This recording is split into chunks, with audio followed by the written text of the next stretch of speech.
Bonjour. Les images que vous voyez, ce pas des images d'une cérémonie. Non, c'est encore loin d'un baptême. Alors, si vous voulez bien, c'est une cérémonie de baptême des obus de 155 mm fournis à l'Ukraine par les États-Unis.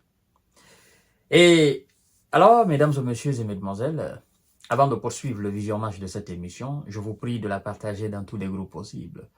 Et vous continuez à vous abonner sur ma chaîne YouTube Kanté J Visionnaire le vrai, mais aussi vous activez la cloche de notification pour ne plus rater mes vidéos. Vous savez, il y a exactement 4 jours, nous parlions du déplacement de M. Zelensky à Washington, du côté de M. Biden, son papa adoptif, devant lequel il va présenter son plan de victoire. Son plan de victoire sur la Russie. Et bien sûr, vous entendez très bien, le plan de victoire de M. Zelensky sur la Russie. Alors, il a commencé sa visite, parce qu'il est arrivé aux États-Unis, évidemment. Il a commencé sa visite en Pennsylvanie. D'accord? Pennsylvanie, où il y a une usine de production de munitions. Donc, les Américains, ils vont finir avec Zelensky. Oh, ils vont finir avec ce mec-là. Et dans tout ça, il se plaît. Hein? À mon avis, ce gars, il aime tellement voyager, il aime tellement se faire voir que, voilà, il ne veut même pas que la situation dans son pays cesse. Et vous allez voir tout à l'heure les déclarations qu'il a eu à faire. En fait, c'est une manière de le dorleter. Vous comprenez? On l'envoie dans une usine, hein. On lui dit, bon, tu vois, nous sommes en train de produire en quantité et en qualité les obus, les armes que vous avez besoin sur le territoire. Et donc, c'est pas une question de manque de munitions, c'est pas une question de manque de volonté, mais c'est tout simplement une question logistique pour la livraison de ces munitions.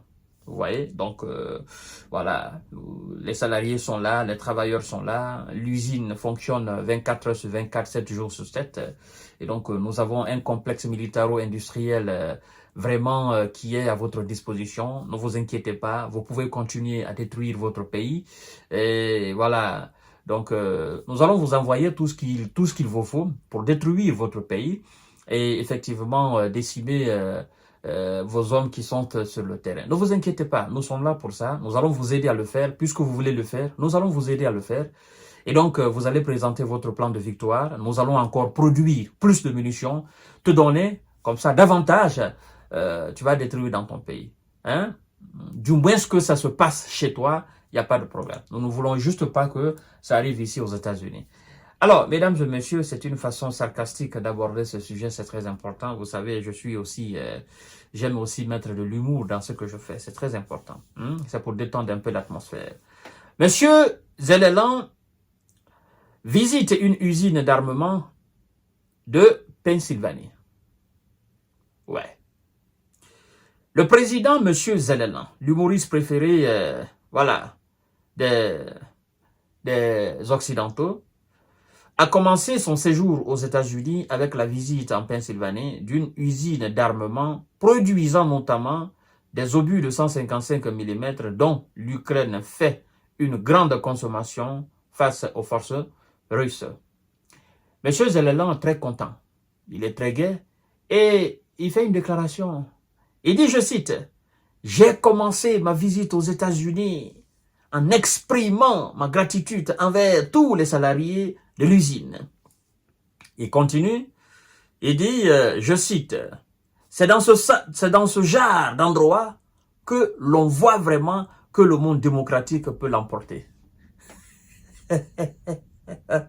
C'est dans ce genre d'endroit, c'est-à-dire des genres d'endroits où on produit des munitions, mais on ne produit pas d'idées. D'accord? On ne produit pas de paroles, on ne produit pas de plan de paix. C'est dans les usines de fabrication d'armes et de munitions qu'on se rend compte que le monde démocratique peut l'emporter. Bon, je crois que M. Zelensky a besoin d'être situé sur ce qu'il appelle la démocratie, en fait. Hein, c'est très important. Il le sait, mais il joue le jeu au fait. Ce gars, il est malin. Il n'est pas fou. Il est très malin. Très malin. Il est très rusé. Hein? Tout ça, là, tout ce mouvement le plaît énormément. Et il ne veut pas quitter à la tête de l'Ukraine. Parce qu'il sait que s'il quitte aujourd'hui, c'est fini. C'est la paix qui revient dans ce pays-là. Alors, c'est dans ce genre d'endroit qu'on se rend compte que le monde démocratique peut l'emporter, a-t-il ajouté. Le chef d'État ukrainien doit notamment se rendre à New York et à Washington où il sera reçu jeudi par M. Biden à la Maison-Blanche. Effectivement, l'objectif est de présenter son plan de victoire. Bon, ce fameux plan de victoire, vous savez, je ne dirais pas que nous sommes impatients de savoir exactement ce que ça contient, puisque nous savons déjà, d'accord, ce que ça contient. Alors, M. Biden l'attend fermement aussi sur pied pour l'écouter, parce que lui, il doit soutenir, n'est-ce pas, Kamala Harris pour les élections présidentielles, et il ne va pas se permettre de faire quelque chose qui va, mais d'une façon éloigner encore la démocrate du fauteuil présidentiel. Donc, tout ce qui sera violence en Ukraine et qui va affecter les États-Unis, ben, M. Biden ne va pas l'accepter. Il ne va pas l'accepter. Surtout, tout ce qui va toucher les raffineries en Russie, M. Biden ne va pas l'accepter. Parce que, en fait, toucher ces installations énergétiques et ces raffineries en Russie, ça provoque une augmentation des prix, n'est-ce pas, des produits pétroliers à la pompe. Et j'ai lu sur une presse où on dit clairement que, c'est d'ailleurs une presse américaine, on dit clairement que s'il y a quelque chose, les présidents américains craignent, s'il y a quelque chose qu'ils craignent vraiment, c'est de voir le prix de l'essence ou des produits pétroliers à la pompe augmenter considérablement pendant une campagne électorale. Et là, ça, c'est quelque chose qu'ils ne veulent pas du tout. Et donc, si le plan de M. Zelensky est de toucher ces raffineries, est de toucher ces installations énergétiques, ben, écoutez, il y aura des conséquences aux États-Unis, mais aussi des conséquences destructrices en Ukraine. Et donc, on attend son plan de victoire qui soit dévoilé enfin aux yeux du monde et qu'on puisse l'étudier si c'est un plan de victoire raisonnable ou si c'est un plan de victoire qui ne tient pas la route au fait. Voilà, je vous donne rendez-vous tout à l'heure pour notre série d'informations de décortiquage.